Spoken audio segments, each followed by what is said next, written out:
dernier témoignage, M. Sidi Niantao.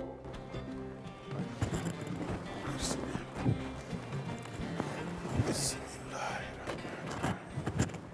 Sidi Niantao, en 2018, 3 personnes ont été enlevées dans le village de Kouakourou. Kouakourou, c'est votre village. On en entend souvent parler dans la presse. Depuis cet enlèvement, vous êtes sans nouvelles de ces personnes. Pouvez-vous nous dire dans quelles circonstances ces personnes ont été enlevées? Quelle information avez-vous sur le sort de ces personnes enlevées? Et quelles ont été les conséquences sur votre vie familiale? Parce que si j'ai bien compris, ces personnes enlevées sont des proches à vous. Donc vous avez la parole. Merci bien. Merci bien. Qu'Allah apaise les pays. Qu'Allah nous bénisse. Je m'appelle Sidi Niantao. Je suis né à Kouakourou. J'ai 53 ans.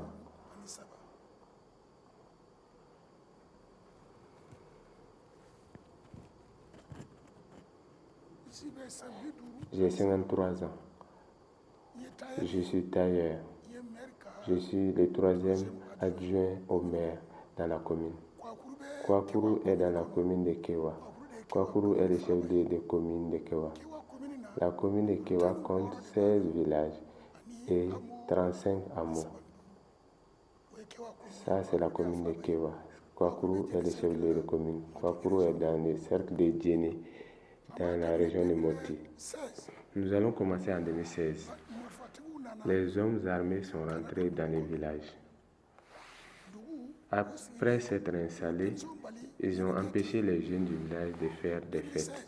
En 2016, ils ont chassé les enseignants, les agents de santé.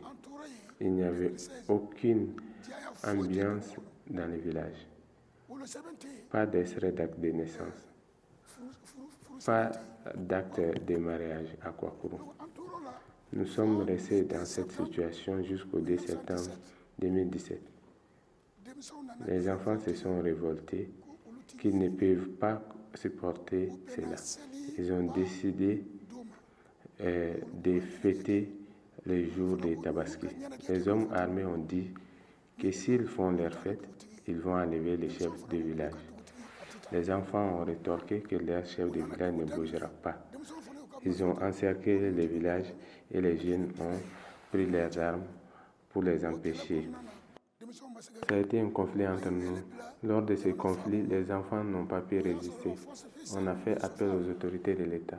À l'époque, ils ont envoyé rapidement la force spéciale qui était à Sofara pour les chasser.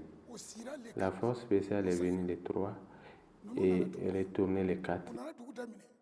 Les hommes armés sont revenus encercler le village. Nous, les habitants de Kouakourou, vivons de l'agriculture, la pêche, l'élevage et les petits commerces. Ils ont pris tous les villages. Avant de rentrer dans les villages, ils ont mis le feu à tous nos groupes électrogènes, motoculteurs, bâtaises qui se trouvaient dans nos périmètres irrigués, qui se trouvaient aux alentours du village. Donc, ils sont rentrés dans les villages. Nous avons encore lancé un appel. Les autorités maliennes ont envoyé un camp de garde nationale. Ils sont venus pour sécuriser les villages. Maintenant, les hommes armés sont dans les villages. Les populations sont dans les villages. Les gardes sont dans les villages. Personne n'entre, personne ne sort. C'était un embargo. Ça, c'était en 2017. Personne ne rentre, personne ne sort. Il n'y avait plus à manger, il n'y avait plus rien. À l'époque, moi j'étais là-bas, mon mère était en déplacement. J'ai embarqué dans une pirogue pour aller à Moti. Après, les commandes qui sont là-bas, les commerçants envoient les commandes, je charge les camions et les militaires vont à Djéné pour escorter jusqu'au village, pour que les populations puissent vivre. Et les ressortissants qui sont à Bamako, chaque fin de mois, Ils cotisent pour envoyer des denrées au village. Les militaires rassemblent pour escorter dans les villages et on partage de porte à porte. Dans cette difficulté, il n'y a pas d'école, pas de nourriture, ni rien. Il n'y a pas d'hôpital. J'avais un frère qui s'appelle Yaya. Il a 35 ans. Et il y a un neveu qui s'appelle Ali, il est Nientao, il a 40 ans. Et un autre frère, petit frère qui s'appelle Sekou, qui a 50 ans. La femme de Ali est tombée malade. Quand elle est tombée malade, ils ont pris une pirogue pour embarquer pour Mopti à l'hôpital de Mopti pour des soins. À l'époque, il n'y avait pas de médicaments. Ils ont quitté Kouakourou. À 16 km de Kouakourou, il y a Saouna. Arrivé à Saouna, ils n'avaient plus de carburant. Avec la panne de carburant, ils ont essayé de prendre du carburant. Ils ont été aperçus par les hommes armés. Ils sont sortis, ils étaient 9 dans la pirogue. Nos 3 frères et 4 autres personnes et les 2 femmes qui partaient pour les soins. Ils étaient tous dans la pirogue. Arrivés, quand ils ont quitté Saouna à 1 km, ils ont été arrêtés. Ils ont été arrêtés. Les femmes ont été descendues de la pirogue et retournées vers le village. Et les hommes ont été arrêtés, les 7, et les 4 sont des étrangers. Ils ont été attachés et enlevés. Et les femmes sont venues en pleurant que les hommes ont été arrêtés. Après, c'était le 17 mars 2017. Le village était sous embargo. Il n'y avait rien à manger. Les ressortissants qui étaient à Bamako et nous cotisons pour envoyer quelque chose au village pour qu'ils puissent vivre. Ça a permis aux jeunes, les jeunes ont quitté le village pour aller à l'aventure. Il n'y avait que des vieux. Quand les femmes sont arrivées, que les hommes ont été arrêtés, ils ont arrêté jusqu'à maintenant. Personne parmi ces 3, on n'a eu aucune information sur eux. Les 3, il y a Yaya, il a une femme et un enfant. Les 2 ont 2 femmes. Les 2 ont 2 femmes et 5 enfants. Ils sont les piliers de la famille. C'est eux qui nourrissent les enfants. Aujourd'hui, là où nous sommes, ceux qui sont de la famille et leurs amis, personne ne peut regarder les femmes, elles pleurent. Ils sont partis, ils sont morts, ils sont vivants, on ne sait pas.